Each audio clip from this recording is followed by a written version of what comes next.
Welcome to Authentic Moments. Listen in as we engage in conversations about a range of topics surrounding diversity, equity, and inclusion. These conversations are meant to educate, inform, and feed curious minds, all part of how Cone Health is right here with you. Hi, I'm Vi-Anne Antrum, and in this episode of Authentic Moments, we're going to be discussing navigating multiracial identities. I am the System Chief Nursing Officer for Cone Health and also the executive sponsor and executive ambassador for the Cone Health Christian Inclusion Network. I'm very proud to sponsor that. I'm a member of BANG as well. I've been with Cone Health for about 3 years and am really excited to serve in this capacity. I'm very excited to have this episode with my colleague, Stephanie Phillips. I'm going to let her introduce herself and then we'll get into the meat of the discussion. Thank you, Vi-Anne. My name is Stephanie Phillips. I work as a senior manager for a company called Groundwater Institute. We focus on racial equity training in nonprofit, government, and for-profit sectors.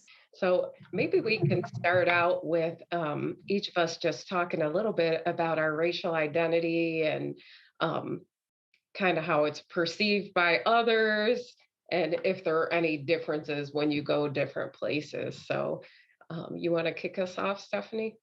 Sure. So I identify as a woman of color. My mom is white, my dad is Black, and both my parents are Jewish. I've gotten that question often because my father is a Black Jew, and that's not common in at least not here in the South and for a good portion of the U.S. I also am a practicing Jew, so belong to a local temple here in Greensboro. That's a little bit about how I identify myself. That's great. My father is Native American and Black, and then my mother, both of her parents were immigrants. So her father was from Hungary, her mother was a Russian Jew, and they traced our bloodline all the way back to the House of David. So a very varied background. And I would say for me, sometimes I am one of those people look at me and they know I'm not quite white, but they just can't tell what it is.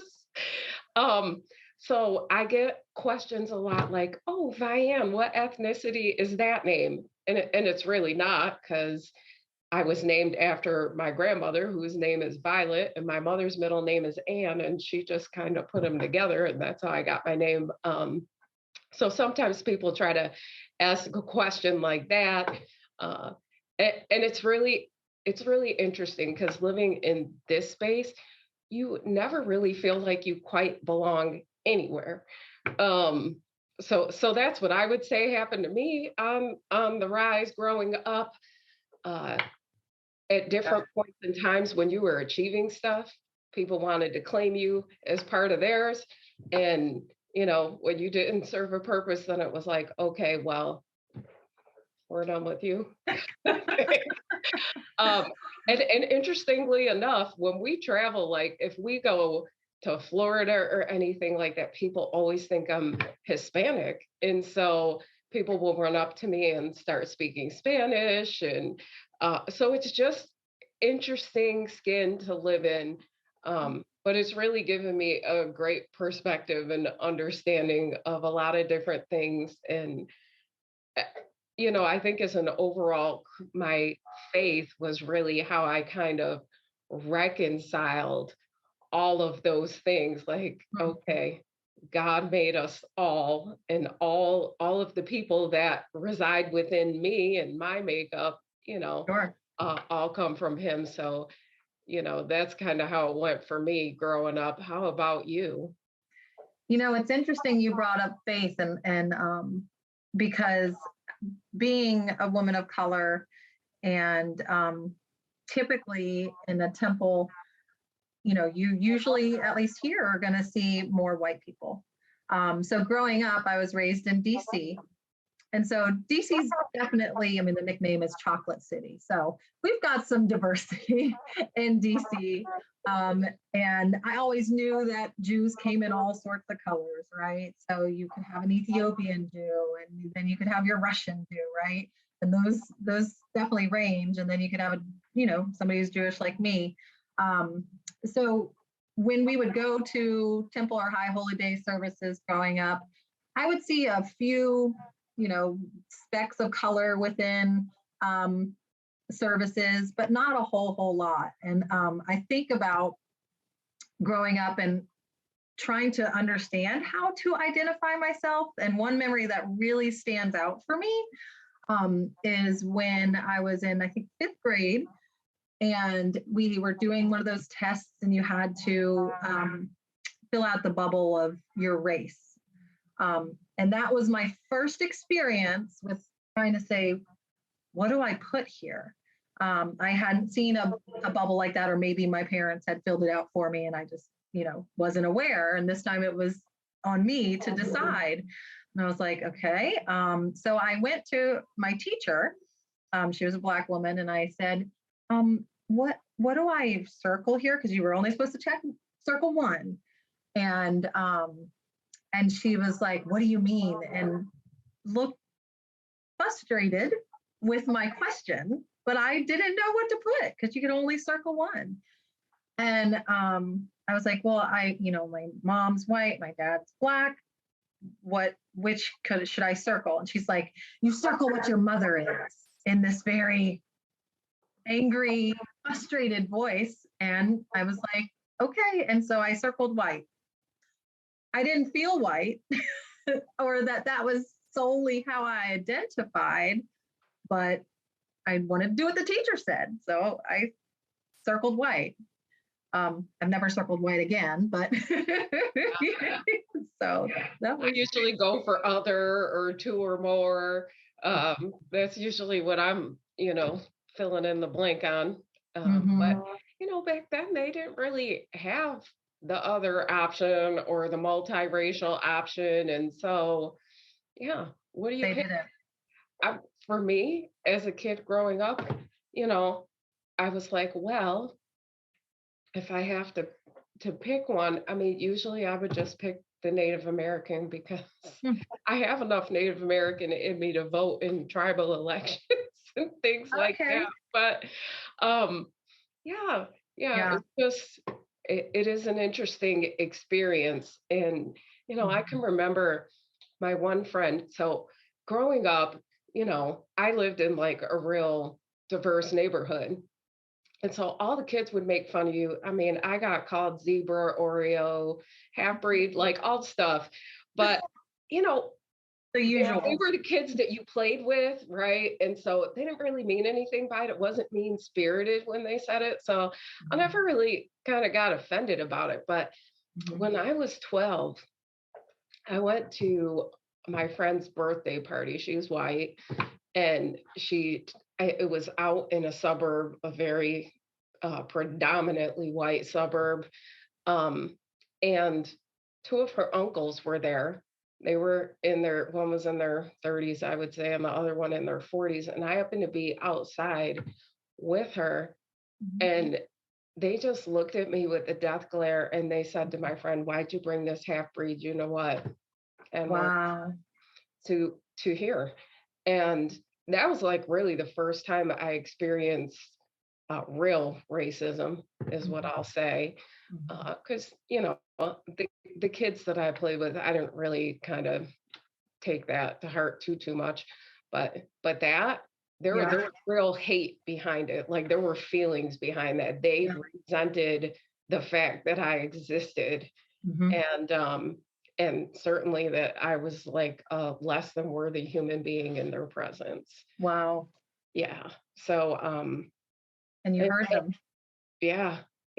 I mean, it took a lot to just kind of work through that. And, it's just interesting, different people's perspectives. Some people, if you have a drop, they're like, okay, you are.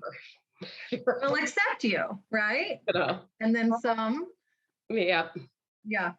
And to that point, I think about experiences like that where, like you said, you can travel and be perceived one way somewhere, right? I've definitely experienced like people talking to you in Spanish, talking to me in Spanish.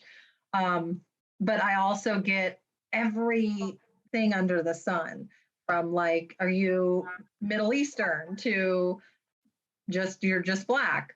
I rarely get just white, but I'll tell you a story about that in a second. um, but yeah, I mean, just being completely racially ambiguous, right? The what are you is that question all the time, and for the longest time, I think I thought of it kind of as a joke. If somebody was like, "What are you?" I'd be like, when I was younger, I'd be like, "Guess," and bet you can't guess it right. And how many times does it take you to guess it? And they never did, And then I think as I got older, it was like, this is how I identify myself, but why does it matter to you what I am? What does that do for you, right? Where am I helping you figure out how to treat me by putting me in a box? Does it help you in some way? Because letting you know doesn't change who I am, right? You're just now aware, but is that making you comfortable for some reason? And thinking about the religious part, I think it's interesting. You mentioned like that you called it kind of like your safe space, right? Like a space where you found more clarity about it. And for me, I love being Jewish, and I've raised my daughter that way. Her dad is black, and so she's definitely more brown skinned than I am, and has the thicker curls than I do. And we were at our temple, and no shade on my temple, but love, love, love my temple. So, but somebody came up to us and was like, "Oh, are you guys new here? Are you Jewish? Oh, are you new?" And it felt very much like we've been a member here for 10 plus years. And it felt like we stood out when we didn't necessarily want to. So whatever box she put me in, it was not the Jewish box. Yeah. And I remember that clearly. And then, I think back to also the flip side of it, of people wanting to put you in that box, or I've got to be able to know where you stand, right? How am I going to treat you? Is that what you're saying by asking me what I am, right? And so I think back to I was going to join this a caucus that talked about racial equity, and it was all in efforts to help with racial equity.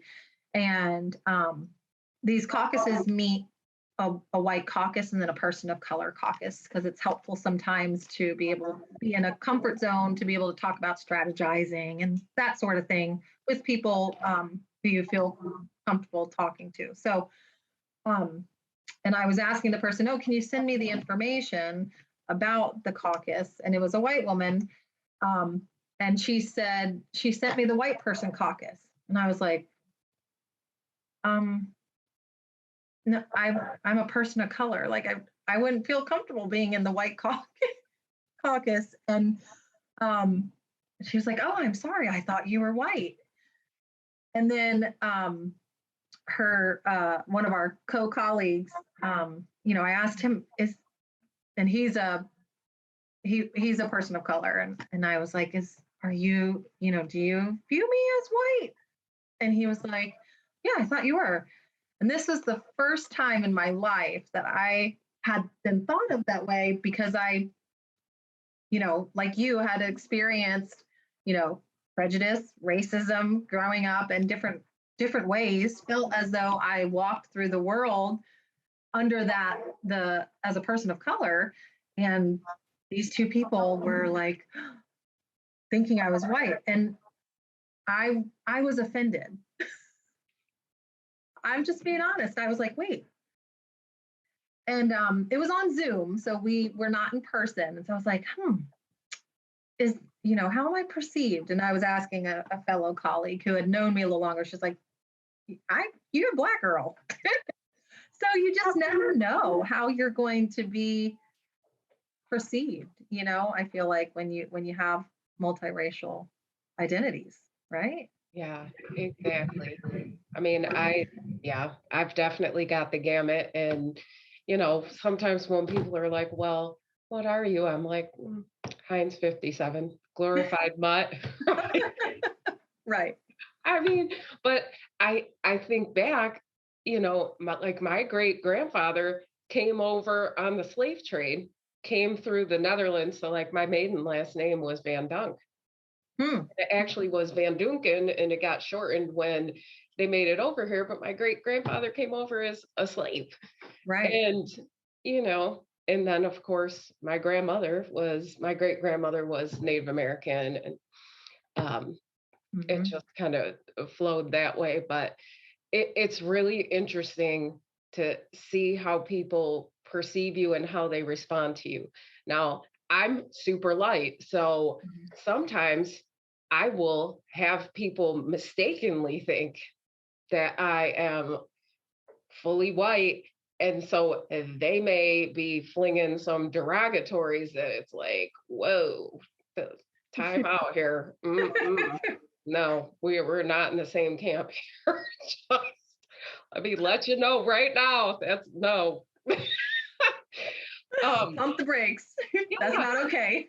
And I really believe in everybody being able to have their own perspective and be okay. But I have raised Black children. My husband's Black. Our children are really about your complexion, and so it's interesting. My daughter gets a lot of the similar feedback, like, "Hey, are you Middle Eastern, or what are you?" Kind of thing. And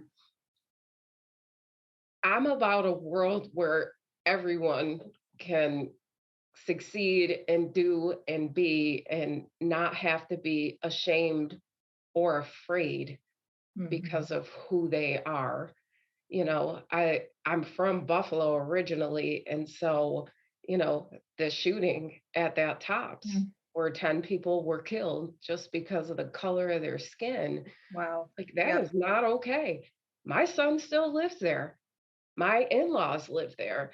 And it really rattled all of us, because it's like, who has that kind of hate in their heart? And interestingly, I'll share, because you shared that you're Jewish. All of my aunts are Jewish. So my mother was the only Christian out of her siblings. So all my aunts read Hebrew. Okay. All my cousins had their bar mitzvahs and bat mitzvahs, and the whole nine. So, what do you think some of the other biases or challenges that you've kind of seen as a person of color, and particularly as a person of ambiguous color? Right. I think it's interesting, and it makes me think a little bit about when you mentioned your children, and a piece that comes up there from assumptions, right? And how people treat you when they think you're a certain color, right? And it makes me think of being Black enough, okay? Because I don't, when I've walked into a room of all white people, or my first time coming to college down here in the South, I went to Guilford College and saw my first Confederate flag coming to college, and felt that discomfort. But then I also think about, the outward feeling of, am I Black enough?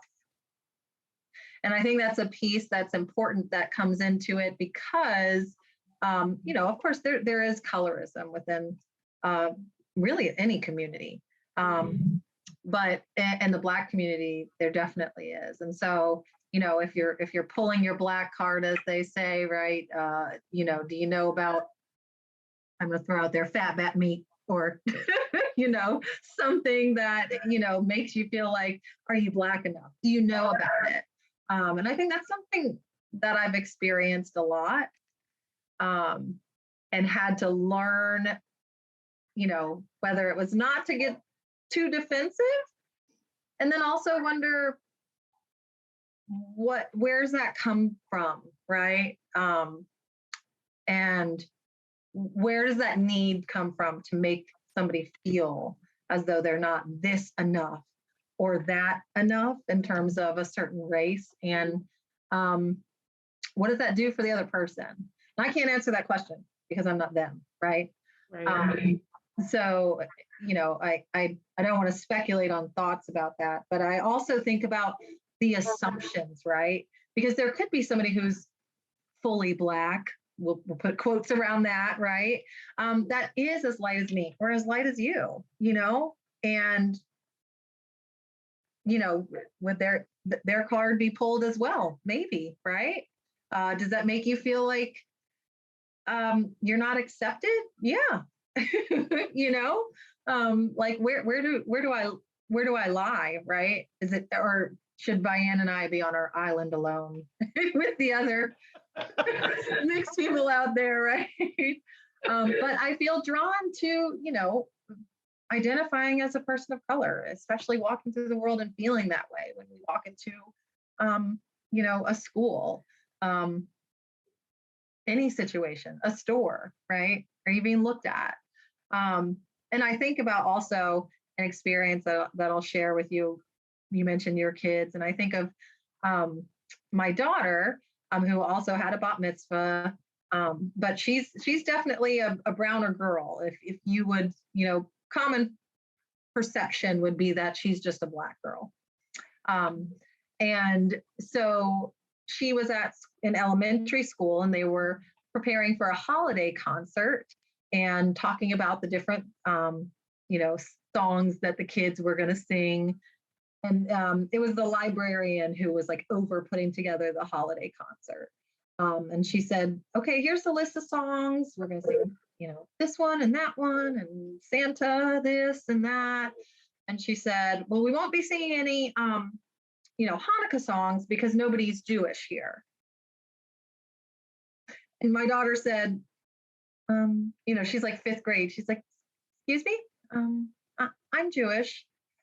And the librarian, no, she wasn't trying to do harm. She was like, oh my God, I'm so sorry. I didn't know. But the assumption was, maybe she knew what all the white kids were. I don't know. The assumption was that none of these people, little kids of color, and there were very few in her class, are Jewish, right? Right. And, my daughter's like, oh, I'm Jewish. She was like, oh, I'm so sorry. And then later in the school, so they ended up doing a song, a Hanukkah song. But later in the school year, she was doing a reading to them, Anne Frank's diary. Mm-hmm. And she went personally up to my daughter and said, so we're planning on reading Anne Frank's diary. Just want to make sure that it's okay with you, that you're comfortable with this. So she was doing it out of the goodness of her heart, but it was like, okay, just because I'm Jewish now doesn't mean that I want to be singled out, right? Right. So, I mentioned a lot of different things, but there's so many layers to it, right? Right. It's almost like she went from unintentional bias to overcompensating for the bias. Right. Yeah. Right. And we're all human. Like, we all have our lens. I really relate to are you this enough or that enough? I completely relate to that. And in the end, I'm kind of like, I am who God made me. Yeah. Like, this is it. It's not like I can go to my mother and say, hey, I need to go back. I came out the wrong color for this world. You just don't have that option. You just have to roll with who you are and what you are and be okay with it. And for me, that really was a process. I spent time studying Native American history and kind of the trials and tribulations there. I spent time studying Black history and kind of the trials and tribulations there. I spent time studying Jewish history and the trials and tribulations there. And then I studied white history. And, if I will be really honest, one of the things that I needed to reconcile was like, I have the three most persecuted peoples in the world in me and the persecuting people. So, right. That's why I really clung to my faith in the Bible, and that really helped me, in my belief system. God put every single one of us here, and he was intentional about that. And everyone has inherent worth, dignity, and value as a human being that my God saw fit to have on the earth. So, for me, I'm always working to try to see people through his eyes. And that's really what I go for. But that doesn't mean you're delusional about yourself or anybody else. Right. And the realities of living in skin. So, right. That's kind of some of my take on that. So I appreciated you saying that. Are there any things that you do? You had kind of mentioned before, not knowing how to check the box, or people kind of trying to put you in a box and put those labels on you. So are there things that you do to make sure that you're honoring the fullness of your identity? Yeah. And I think about that too often, Vi-Anne, because I want to make sure that I am doing that, right? That I'm embracing all the pieces, right, of how I identify myself. It's something I think about. So, for example, like in previous jobs, I had thought that maybe I needed to straighten my hair to be a little bit more professional looking, and had a previous boss let me know that I should do that.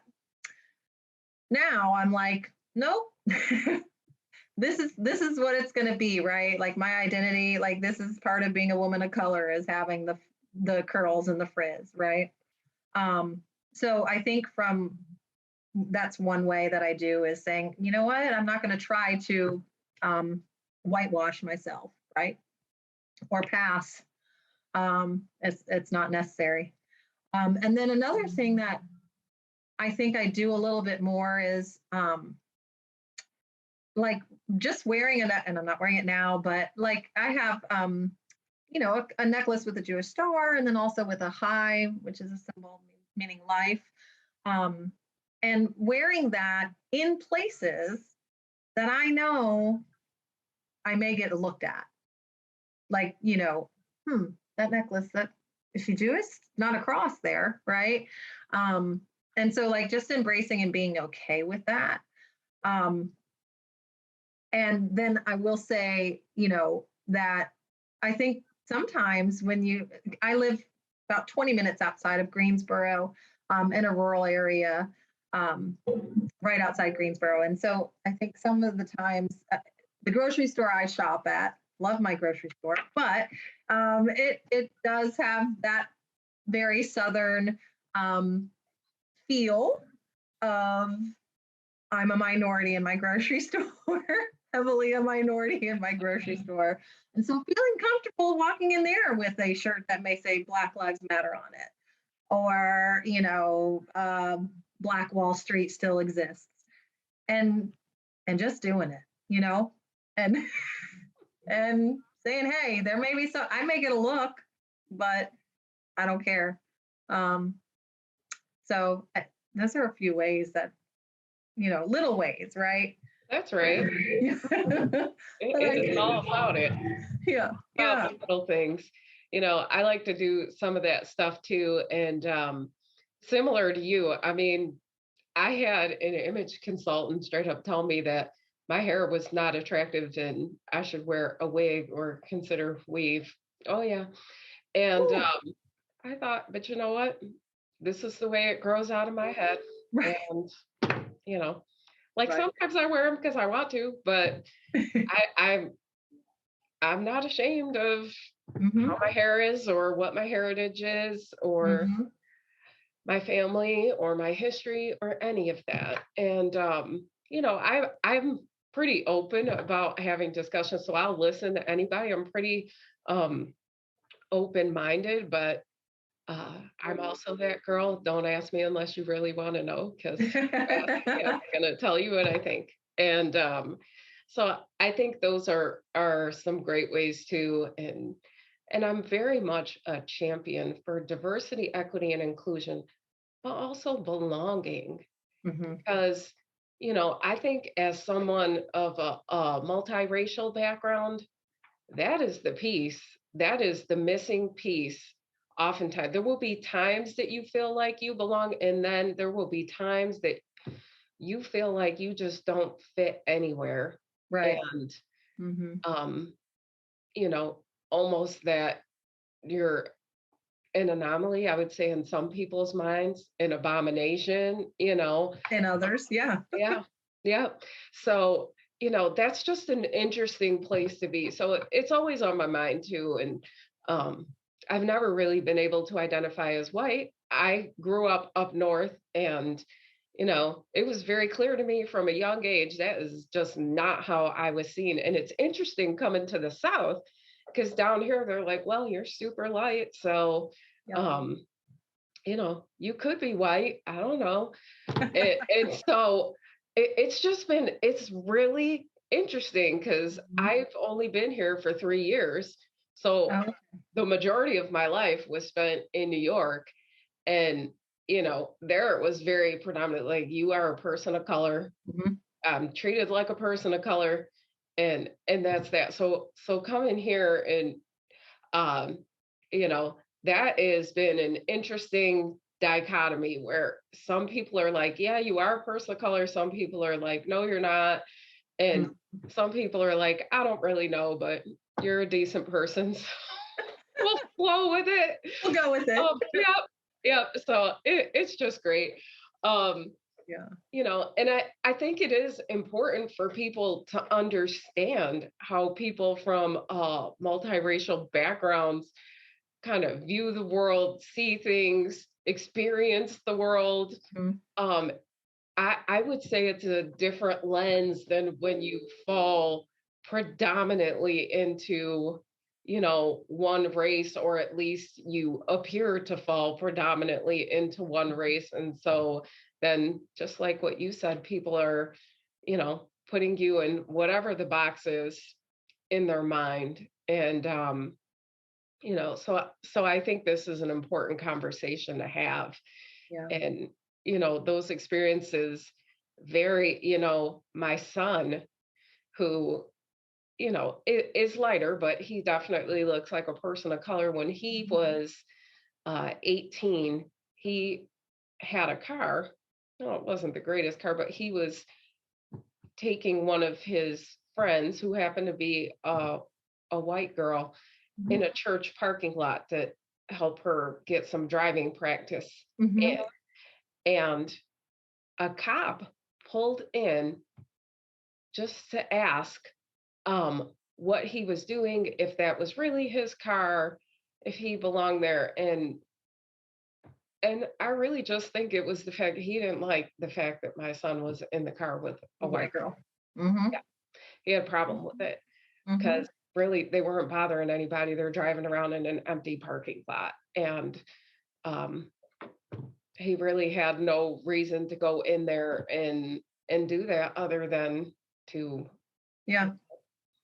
mildly harass him, And it's sad when you have to teach your kids, growing up, hey, if you get pulled over, this is the drill. Do not veer from the drill. Like, call, put it on speakerphone. Let's make sure somebody knows where you are.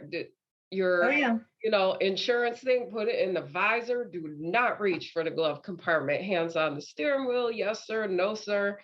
Or ma'am, as the case may be. But I'm like, I need you to come home alive and Yeah. not beaten and broken. Just, I need you to do this. And I think It's unfortunate. it's the reality, though. That's right. It is the reality. So, you Mhm. know, what do you think are some ways or some tactics, some methods that people could use to be more sensitive or demonstrate more awareness and an understanding for people like us? That's a good question. I'm going to tie that into a little bit of a recent experience um, that my mother had within a healthcare system. My brother, she had us stay at the hospital, Okay, and yeah, she's doing all right though. She's good. back home. Yeah, she's back home. And my brother, it was kind of like his shift to go visit her, and he and I look similar. Um, he's probably a little bit more tanner than I am. And the nurse that was helping my mom, and while my brother was there, they did like a walk around the unit. She was, getting mobile. And after my brother left, the nurse said to my mom, "So, was that your son?" And she was like, "Yeah." And and the nurse said, "Oh, well, what are you? Because he doesn't look all, are you all white? Because you kind of have like olive skin." And my mom is all white, but she does have a little bit more olivey skin. And my mom said, uh, she was definitely taken back by it. And she said, "Oh, well, my son's father's black." And she's like, "Oh, yeah, yeah, I knew that you can that he wasn't all white. He had mixed with something, but I just wasn't sure what you were because you have kind of olive skin." So I say that because um, it makes me think in my mind, a few things. Maybe this girl just didn't have experience, or nobody ever told her, "Hey, those are things you probably shouldn't ask people, especially in your professional setting." But I also say that to think to myself, about your question of, what can people do to maybe be more sensitive, or like being more aware. And I think before you ask the question, "What are you?" maybe ask yourself, "Why do I need to know?"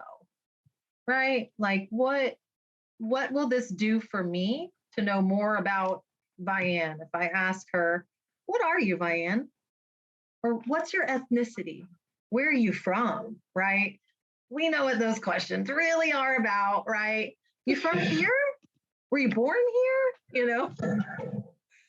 And yeah, I think maybe there's some inner reflection that needs to happen, um, by asking yourself, why do I need to know that? What difference does it make? Is it gonna help me to understand Stephanie or Vi-Anne better? Probably not. Like, I'll let you know if I want you to get to know me, I'm gonna tell you about me. But whether or not finding out if I'm black, white, or whatever I am, um, isn't going to necessarily, like, why do you need to know that, right? We'll Yeah, let what's going to be different, right? What's right. different? Yeah. And yeah. So, I think people who have a genuine curiosity and kind of want to know True. more, just so that they can understand different perspectives, because they're trying to, mitigate bias and things like that, or overcome it. Like, I think all that's fine, but I think you're absolutely right. What's the box? And for Mhm. me, I'm kind of like, there isn't really a right box for what I am. And then I also think, you know what? In a few generations, there's going to be a lot more people like us. That's right. There's going to be a lot more people like us. We might end up being the majority. Right. So, um, Agreed. you know, I think that's where things are heading, and Mhm. just, it doesn't matter, honestly. unless you make it matter. That's right. So this has been a great conversation, and just I'll give you an opportunity to add anything that we may have missed talking about, or any dialogue that we should have had that we didn't. So I'll let you share any final thoughts, Stephanie. Oh man, no, this has been great, Vi-Anne. I mean, I think you probably also could talk about many, many more stories, right, of being out there in the world and things you've gone through being multiracial. But I just appreciate you guys allowing this to be a platform, just for exploring more and understanding more, right? Hearing different perspectives is good. And it helps us move towards, a more equitable future. So I think this is great. Thank you. Thanks so much, Stephanie. And I've really enjoyed your authenticity and your openness, your willingness to share. And I feel like our organization is going to be better because of it. So thanks so much for being willing to lean in and have this conversation with me. Thank you, Vi-Anne. Thank you for listening to Authentic Moments. To hear more episodes and receive information about our diversity, equity, and inclusion efforts at Cone Health, click the link to visit our SharePoint site.